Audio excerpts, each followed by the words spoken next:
제사장 위임식.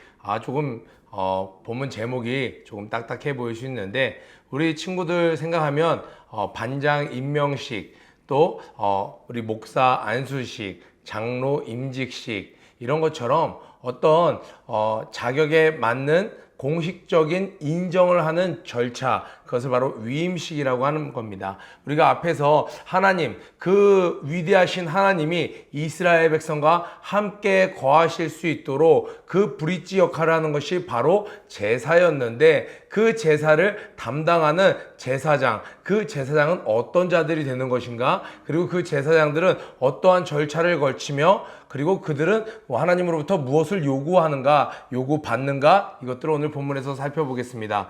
우리 1절에 보니까 여호와께서 모세에게 일러 가라사대, 자 한번 먼저 동그라미를 한번 쳐볼게요. 형광펜 있으면 형광펜 한번 쳐보세요.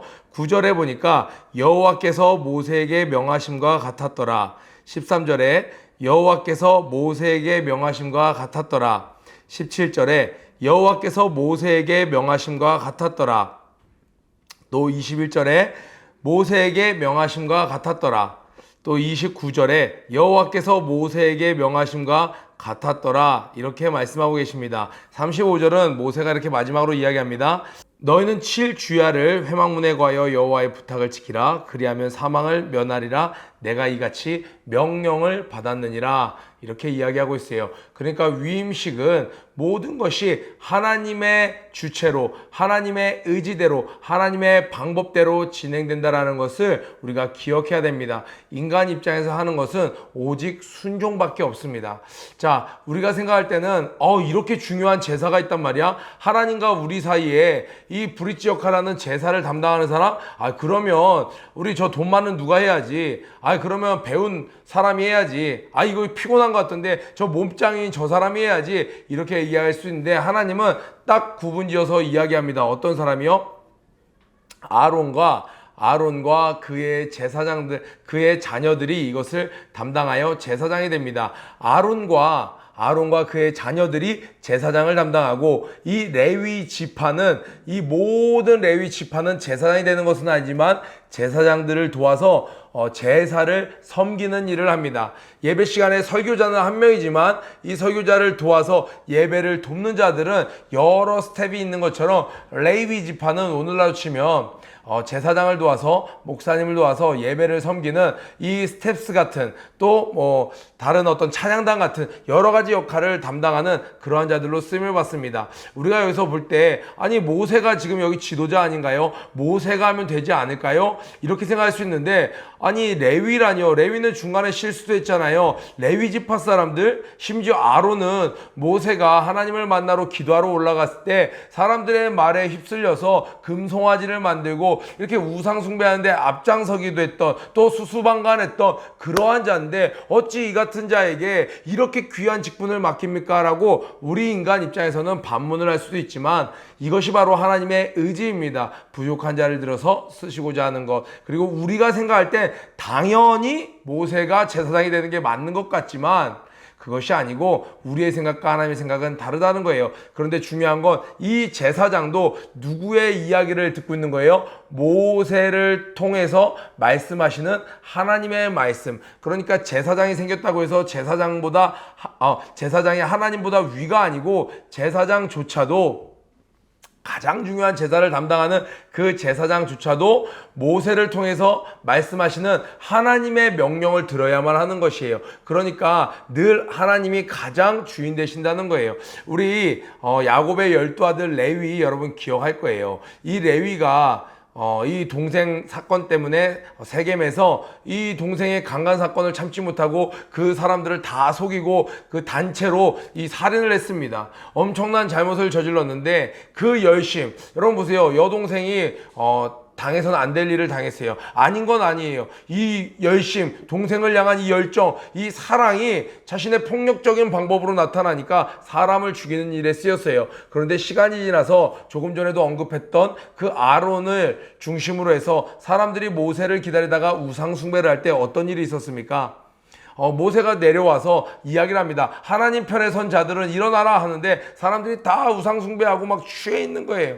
그때 이 레위 자손들은 그때 술을 마시지도 않고 절하지도 않고 제사를 드리지도 않고 춤추지도 않고 이건 아니야, 이건 아닌 건 아니지 하면서 그 자리에 있었으나 그들은 자신들을 지키고 있었습니다. 모세의 명령이 떨어졌을 때 이들이 일어나서 그 자신들의 동족들이지만 우상 숭배했던 자들을 다 찔러서 죽였습니다. 하나님의 편에 섰어요. 하나님이 이 일을 통하여 굉장히 기뻐하시면서 하나님이 레위엘을 축복해 주셨습니다. 분명 이전에도 열심히 있었어요. 그런데 자신을 위한 열심, 자신의 가족을 위한 열심은 하나님을 멀리 떠나는 결과를 낳았습니다. 그러나 하나님을 중심으로 한 열심, 그 열심의 방향이 바뀌었을 때 하나님은 놀랍게도 그 12명의 자녀 중에 12지파 중에 레위에게, 어떻게 보면 가장 자격이 미달인 레위에게 제사장 가문이라는 놀라운 축복을 주셨다는 거예요. 우리에게 하나님 주신 성품이 있습니다. 성향이 있어요. 그것이 나 중심으로 쓰일 때는 너무나도 우린 추악한 모습을 보일 수밖에 없지만 그 열심이 하나님을 향할 때는 비록 이전엔 실수했지만 비록 이전엔 넘어졌지만 이렇게 레위 가문이 축복을 받는 것처럼 오늘날 우리 또한 그러한 축복을 받을 수 있으리라 믿습니다. 그러한 축복의 주인공이 되길 주님의 이름으로 축복합니다. 그래서 이 제사장을 뽑는 과정은 그 자격 심사는 뭐 여러 가지 자격이 없습니다. 그냥 하나님이 명령했어요. 레위와 그 아론, 레위 지파 아론과 그의 아들들이라고 이야기해요. 쭉 보니까 7절부터 그 중요한 것들을 이렇게 쭉 나오는데 제일 중요한 것이 의복이었습니다. 두 번째로 그들의 제사였어요. 자, 첫 번째로 그들은 의복을 입었는데 어떤 의복을 입었냐면요. 여러분 이렇게 생각하시면 돼요. 이 레위인에 있는 제사장들은 소방관과 같아요. 불 속에 있는 그 사람들을 구하러 들어가지만 너무 깊이 불 가운데 들어가면 본인들도 목숨을 잃을 수 있습니다. 그래서 항상 이 훈련을 받고 호스를 들고 이 방호복을 입고 그리고 이 소방복을 입고 나서야 들어갈 수 있습니다. 이들이 제사장들이 훈련을 받고 잘 겸비된 대로 그리고 나서 불 속에 들어가야만 합니다. 그렇지 않으면 하나님의 말씀대로 하지 않으면 제사장일지라도 그들은 하나님의 진노를 피할 수 없는 이 기본적으로 인간의 상태는 범죄한 아담의 후손으로 하나님의 진노의 대상이 되었습니다. 그런데 하나님이 너희들 내 말 잘 들으면 진노를 당하는 것이 아니라 너희들을 축복해 줄게 라고 이야기하셨어요. 그러니까 하나님께 나아가는 자는 순종의 자세로 나가야 되는데 그 하나님의 진노를 막아주는 그 사인이 뭐냐? 바로 이 제사장들이 입는 이 세마포와 그리고 이 흉패와 하나님이 명령하신 옷들이었습니다. 이 옷들을 입고 나서 우리는 나아갈 수 있는 모습을 볼 수 있는데 한번 살펴보도록 하겠습니다. 모세가 회중에게 이르되 5절입니다. 여호와께서 행하라고 명하신 것이 이러하니라. 아론과 그 아들들을 데려다가 물로 그들을 씻기고 일단 그들을 깨끗하게 씻기고 아론에게 속옷을 입히며 띠를 띄우고 겉옷을 입히며 에봇을 더하고 이 제사장들이 입는 옷을 총칭해서 에봇이라고 하는데 실제로는 이 에봇은 조끼와 같습니다. 에봇에 기묘하게 짠 띠를 띄어서 에봇을 몸에 메고 흉패를 붙이고 가슴에 판을 대는데 그 흉패 안에 주머니에는 우림과 둠밈이라고 해서 하나님께서 어떤 응답을 주실 때 하나님 이 전쟁을 나갈까요? 하나님 어떻게 하면 좋을까요? Yes, No 이렇게 간단한 응답을 주실 때 우림과 둠밈을 뽑아서 하나님이 더 빛나는 쪽을 향해서 대답해 주신 우리 이전에 한번 출애굽할 때 살펴봤는데요. 우림과 둠밈을 그 안에 넣고 이 옷에는 12가지의 보석이 박혀 있습니다. 12지파를 이야기하는데 이 하나님께서 이스라엘 백성들을 이제 계약을 맺으시고 그들 가운데 거하실 때는 더 이상 그들을 진노의 대상으로 저주받을 대상으로 보는 것이 아니라 어떤 대상으로 보신다는 거예요. 난 너희들을 보석처럼 바라봐 라고 이야기하시는 거예요. 세상에 있는 사람들은요 보석을 사서 자기 몸에 치렁치렁 달면서 자기가 굉장히 값진 존재인 것처럼 드러내고자 합니다. 그런데 하나님은 믿는 사람들에게 보석을 달아주는 것이 아니라 그 사람 자체를 보석같이 만들어 주십니다. 그래서 여러분 보석을 세공할 때는 고온의 그 압력과 여러 가지 세공하는 그 아픔이 뒤따르는 것 우리 여러 가지 TV 프로그램이나 유튜브 통해서 친구들 많이 봤을 거예요. 과학 시간에 많이 배웠을 거예요. 보석을 보석답게 만드는 데는 여러 가지 정밀한 그 전문가의 숙련된 기술이 필요합니다. 그런데 하나님께서는 그런 보석을 우리 삶에 덕지덕지 붙여주시는 것이 아니라 우리라는 인생 자체를 보석처럼 만들어주시기 때문에 최고의 전문가 중에 전문가이신 하나님이 우리라는 인생을 정말 때때로는 그 압력 속에 넣으시기도 하고 때때로는 그 세밀한 칼끝으로 그 정으로 우리를 쪼개시기도 하는데 그것은 우리가 미워서가 아니라 싫어서가 아니라 무슨 의미가 있다고요? 우리를 진짜 보석처럼 빛을 잃어버리지 않는 영원한 보석 같은 인생으로 만드시기 위하여 하나님이 우리를 그렇게 만들어 가신다는 거예요.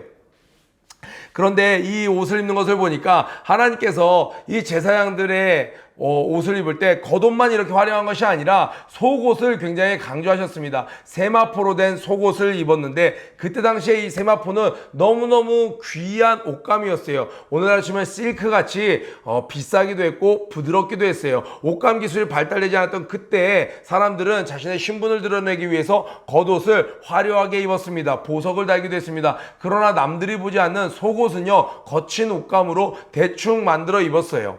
그런데 오늘날도 마찬가지 아니겠어요? 사람들이 자기 관리를 하지만 겉옷을 아무래도 더 신경 쓰게 돼 있습니다. 그런데 하나님은 이 제사장들에게 무엇을 강조하시는 거예요? 속옷을 깨끗하고 귀하고 정결하게 해서 입어야 된다고 이야기하는 거예요. 왜요? 하나님은 겉보다 중심을 보시는 하나님이시기 때문에 그렇습니다. 여러분들은 어떤가요? 속옷을 깨끗하게 단정하게 늘 입으시나요? 하나님께서는 늘 겉보다 내면을 중하게 여기신다는 것을 이 제사장의 에봇 복장을 통해서도 다시 한번 거듭 강조하고 계시는 거예요. 그리고 나서 이제 기름을 붓습니다. 여러분, 물 셀 틈 없다라는 표현 들어본 적 있죠? 기름을 부으면요, 기름을 부으면 기름이 쫙 연결되기 때문에 우리 자동차도 사면요, 기름으로 유광 코팅이라고 이야기하죠. 그 코팅을 하면 물을 부으면 거기에 물이 셀 수가 없어요. 하나님의 사람을 기름을 붓는 것, 그리고 이렇게 성물에다가 기름을 바르는 것은, 이것은 구분됐다라는 거예요. 세상으로부터 완전히 구분됐다라는 거예요. 월요일부터 주일까지 있는데 토요일, 주일, 수요일은 예배 드리는 사람이니까 목사니까 이렇게 하지만 월요일은 내 마음대로 살아도 돼. 세상 사람처럼 살아도 돼. 술, 담배 다 해도 돼. 내가 하고 싶은 대로 마음대로 해도 돼. 그거는 바로 기름이 발라지지 않은 것이죠. 왜요? 물 셀 틈이 있는 거예요. 세상의 물이 들어올 수 있는 거예요. 그런데 하나님의 사람은요, 이 제사장뿐만이 아니라 오늘날 성령 받은 사람으로, 성령으로 기름 부음 받은 사람은요, 여러분, 교회에서 하지 말라고 해서가 아니라 여러분이 스스로 충만했을 때 어떠던가요? 여러분이 세상에서 요하는 것 하고 싶던가요? 내가 하라고 해도, 사람들이 하라고 해도 내가 하고 싶지가 않아요. 왜? 내가 성령의 충만함으로 내가 코팅이 되니까 세상에 있는 뉴스를 통해서, 아니면 세상에 있는 여러 가지 여름이면 휴가철, 겨울이면 뭐 레저 스포츠 이런 뉴스들을 접해도 내가 거기에 마음을 빼앗기지 않는 거예요. 그런데 성령 충만을 잃어버려요. 기름 부음이 나에게 있지 않아요. 그러면 어느 부분이 약한 연결고리가 약점이 돼서 그곳으로 자꾸 내 안에 파고들게 되는 것이에요. 하나님은 제사장을 머리부터 기름을 부으셨는데 찔끔찔끔 부으신 게 아니라 넘치도록 기름을 부으셨습니다. 수염이 다 젖을 정도로 기름을 부으셨어요. 너는 이제부터 온전히 나의 것이다. 더 이상 먹고 사는 것, 세상 사람처럼 집 사는 것, 무엇을 입음으로 꾸미는 것, 이런 것 다 신경 쓰지 않고 너는 오직 나의 것이야. 이 기름 부음 받은 자는요, 그 하나님을 떠나는 순간 무가치한 자가 되는 거예요. 그래서 성경의 신약 성경에도 맛을 잃은 소금에 대해서 비유로 말씀하실 때 그 소금이 맛을 잃어버리면 다만 땅에 버리워지고 짓밟힘을 당한다고 이야기했습니다. 하나님께 기름 부음을 받은 자가 하나님을 떠나버리면 그는 정말 쓸모없는 자가 되게 되어 있습니다. 잠깐은 자기의 노력으로 아니면 여러 가지 주변의 도움으로 자기 딴에는 뭔가를 이뤄내는 것 같지만 결국에는 아무것도 이룰 수 없는 존재가 됩니다. 하나님의 사람은 하나님께 붙어있을 때 가장 빛을 발합니다. 바로 이것은 저와 여러분 모두에게 해당되는 이야기예요. 그리고 나서 이렇게 옷만 갖춰 입었다고 이들이 제사장이 되는 것은 아니었습니다. 이들이 제사장을 하는 것은 너무나도 귀한 역할을 감당하는데 이들 또한 인간이었습니다. 아무리 옷을 이렇게 갖춰 입었어도, 아까 전에 겉옷보다 속옷이 중요하다고 말했던 것처럼 아무리 옷을 갖춰 입었어도 그 옷 안에 있는 인간, 제사장은 인간이었습니다. 그래서 이들이 하나님의 직분을 감당하기 위해서는 먼저 그들 스스로를 위한 속죄의 제를 드렸어야만 했어요. 하나님께 제사를 드렸어요. 그런데 여러분, 앞에서 속죄제 살펴볼 때 일반인들이 속죄제를 드릴 때는 이 고기를 태우고 나서 일부분은 이 제사장들이 먹을 수 있었어요. 그런데 제사장이 속죄제를 드릴 때는 여러분 이런 거 있죠? 여러분도 임명할 때 그냥 매일매일 저녁마다 하나님 오늘 이런 죄를 용서해 주세요. 이런 실수를 했습니다. 이렇게 기도하는 것 말고 우리 친구들 새해에 직분을 맡는다든지 뭐 회장을 맡는다든지 전도사 발령이 난다든지 그러면 3일 금식을 하면서 하나님 지금까지 제가 지었던 모든 죄를 다 회개합니다. 이전에 제가 넘어졌을지라도 오늘부터 제 인생이 새 출발하기 원합니다. 또 이제 전도사님 임명될 때 금식하고 목사님 임명될 때 금식하고 기도하지 않습니까? 그럴 때는 이전에 있었던 모든 죄를 한번 싹 다 리모델링 하는 거예요. 여기 그냥 청소하는 정도가 아니라 여기 다 뜯어내고 싹 다 리모델링 하는 것처럼 깨끗게 하는 거예요. 그래서 임명식 때 하는 이 속죄제는 어느 부분을 먹는 것이 아니라 모든 것을 다 태워서 하나님께 드렸습니다. 자, 그리고 나서 이제 하나님과 이 백성들을 잇는 가장 기본이 되는 제사, 늘 있어야 되는 제사가 뭐라고 얘기했나요? burnt offering. 바로 이제서야 이 죄를 회개하고 나서야 이 번제를 하나님께 드릴 수 있었습니다. 이렇게 임명식을 속죄제를 드리고 나서 드리는 번제는 아침 저녁으로 매일 죽는 날까지 하나님께 이제 이 번제를 드리게 되었습니다. 그리고 나서 임명식을 위한 3번의 제사를 드리는 거예요. 첫 번째는 자신의 죄를 위해서 속죄제, 두 번째는 이제 하나님과 이 백성들을 잇는 번제. 오늘날 여러분 이해를 돕기 위해서 치면요, 와이파이 공유기 어떤 거예요? 비밀번호를 눌러야 딱 연결이 되는 거예요. 그러면 교육관 들어올 때 안테나가 뜨면서 쭉 인터넷이 연결되는 것처럼 하나님이 분명히 계세요. 분명히 여기 공유기는 있어요. 그러나 이 패스워드를 입력하지 않으면 이게 자동 연결이 되지 않아요. 그런데 번제를 드림으로 말미암아 딱 연결이 되는 것처럼 하나님과 이스라엘 백성을 이제 연결하는, 더 이상 두려운 하나님이 아닌 늘 나에게 도움을 주고 늘 나에게 말씀해 주시고 응답해 주시는, 우리가 뭘 검색하면 탁 검색돼서 이게 오는 것처럼 이 상호작용을 되는 그 번제를 드릴 수 있는 그러한 상황이 된 것입니다. 그리고 나서 하나님 앞에 위임식에 또 제사를 드립니다. 그런데 독특한 게 나와요. 이러고 나서 수양의 머리에 안수하고 그것을 잡고 나서 24절이에요.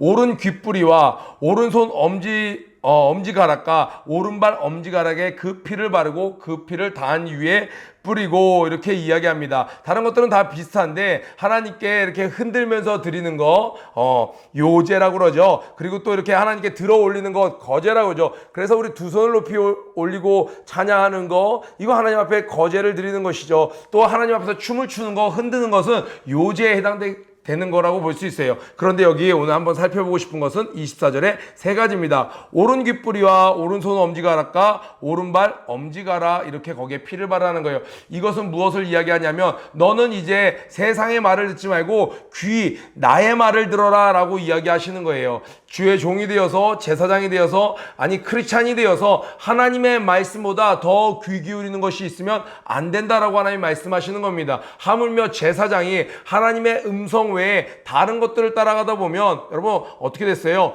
유다와 아하스 때 이가 해외 탐방하고 와서 다른 신상에는 제물을 드리는 번제단도 이렇게 만들고 하니까 이거 돌아와 갖고 제사장의 이야기를 하는 거예요. 야, 이렇게 좀 만들어 봐봐. 우리 옛날에 모세가 말한 그 방법대로 만든 여기 성전, 이 성물들 너무 스타일 구려. 새롭게 좀 만들어 봐. 나라가 망하기 시작하는 거죠. 하나님의 말씀을 우선해야 되는 겁니다. 또 뭐라 그래요? 오른손 엄지가락은 뭐예요? 내가 손 대는 것도 구분지어졌다는 거예요. 하나님의 사람은 손을 대도 되는 것과 손을 대면 안 되는 것이 있어요. 이거 취미라고 하면서 도박에 손을 대면 안 되는 것이죠. 여러분 이거 별거 아니에요. 재미로 하는 거예요 하면서 사주팔자 같은 거 보면 안 되는 것이죠. 마찬가지로 이 하나님의 사람은 손으로 댈 수 있는 것과 없는 것이 있다는 거예요. 마찬가지로 오른발 엄지발가락에 피를 바른 것은 하나님의 사람 제사장은 가지 않아야 될 것과 가야 할 곳이 있다라는 거예요. 그가 선 곳이 거룩한 땅이라고 하나님이 모세에게 이야기하셨는데, 이제 제사장은 하나님을 대신하여 이동하는 그 브릿지 역할을 하는 자입니다. 그가 선 곳은 거룩한 곳이어야 돼요. 그러면 어떻게 해야 될까요? 거룩한 곳만 다녀야 되는 거예요. 아, 여기 아무데나 가도 거룩해져 라고 하고 술집 드나들고 매일같이 노래방 드나들고 그렇게 하면서 내가 밟는 땅이 다 거룩해져? 아니요, 그렇지 않죠. 내가 거룩한 곳으로 다니는 것 또한 중요합니다. 그러면 저 술집에 가서 거기가 거룩하다면 하나님이 명하신 곳이기 때문에 그곳에 복음을 전하라고 했기 때문에 그곳에 순종해서 갔을 때는 그곳이 거룩한 땅이 되는 것이죠. 내가 가고 싶어서 가면서 거룩한 곳이라고 이야기하는 것은 우리가 자기 합리화에 불과합니다. 여러분 한번 예를 들어 볼게요. 노래방이라는 거는 가치 중립적이에요.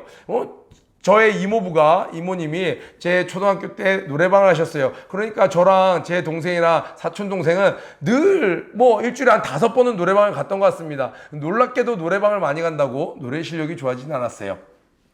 그런데 저는 찜질방에 가면 코인 노래방 같은 거 있습니다. 그러면 자녀들이랑 같이 들어가서 노래를 한두 번 부르기도 하고 또 거기 보면은 CCM도 있기도 하고 동요도 있어요. 괜찮습니다. 감정으로 자유롭게 이렇게 표현하는 거. 그런데 우리 친구들이랑 여러 명이서 노래방을 갔어요. 믿는 친구들 100% 믿는 친구들끼리 가도 그 안에서 믿음의 분량이 있어요. 그런데 노래 중에 하나님 기뻐하지 않는 노래도 있다는 거 여러분 알 거예요. 특별히 가사 중에 음담패설이 너무 섞여 있는 요즘에 가요가 너무 많이 있어요. 그런데 친구들 4-5명이 놀러 갔는데 한 명이 그런 거 부를 때마다 이건 잘못된 거야, 이건 아니야 라고 여러분 말할 수 있는 용기가 있나요?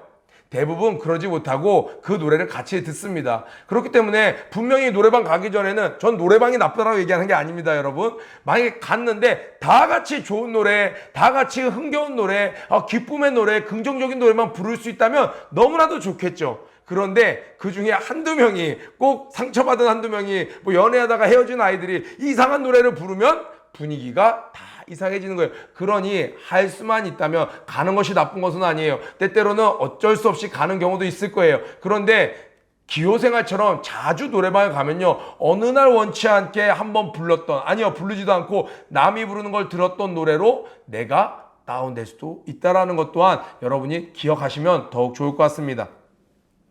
자, 이렇게 해서 이들은 3번의 제사, 속죄제사와 속죄제물과 그리고 번제물과 그리고 위임식의 제물을 드렸어요. 일반 제사에는 안 나왔는데 위임식의 제사는 이들에게만 해당되는 제사였습니다. 이렇게 3번의 제사를 드려요. 그리고 나서 특별한 일이 있는데 33절에 위임식은 7일 동안 행하니 위임식이 마치는 날까지 7일 동안은 회막문에 나가지 말라. 그러니까 여러분 성막 안에서 이 제물이 타는 것을 보면서 7일 동안 이제 상번제 계속 아침 저녁으로 번제를 드리잖아요. 그러면 이 제사장들이 무엇을 했을까요? 그때는 인터넷이 없었어요. 인스타가 없었어요. 페이스북이 없었어요. 외부와 소통이 완전히 단절된 채로 그들은 제물이 타는 모습만 계속 바라봤습니다. 7일 동안 그것을 바라보면서 그래, 내 인생도 기름 부음으로 말미암아 내 평생 이제 하나님께 드려지는구나. 향기로운 제물이 되어야 되겠구나. 나는 구분 지어진 자가 되었구나. 여러분 만약에 임명식이 하루 만에 끝나면요, 사람은요 참 그 감격을 잘 잊어버려요. 그런데 7일 동안 계속 이 구분 지어져 있는 시간 동안 마음으로 다짐하게 되고 결단하게 되고 기도하게 되는 것이죠. 거룩은요, 이렇게 하는 이유는 뭐예요? 이 제사장이 거룩하게 구분되는 훈련이자 과정이었습니다. 거룩은 훈련입니다. 한번 따라해 볼까요? 거룩은 훈련입니다. 그래서 수련회 3박 4일, 2박 3일 갈 때 핸드폰 한번 보지 않는 것들, 이 제사장이 회막 밖에 나가지 않는 거랑 마찬가지죠. 이들이 잠깐이지만 일주일 아마 길게 느껴졌을 거예요. 아무것도 할 놀이거리도 없는 상태에서 여러분 하루도 긴데 7일 동안 그들은 길고 긴 시간을 오직 하나님과만 독대하는 시간을 가지면서 점점 하나님 중심적인 생각, 시각, 청각 모든 것을 갖게 되는 것이에요. 사랑하는 중고등부 친구 여러분, 경건은 훈련입니다. 이 거룩은 훈련입니다. 이렇게 될 때 우리가 하나님께서 우리 삶을 통해서 이루시고자 하는 사명을 온전히 감당할 수 있어요. 마지막 말씀 볼까요? 35절에 너희는 7주야를 회막문에 거하여 동그라미 여호와의 부탁을 지키라. 여러분, 하나님이 부탁하시는 거예요.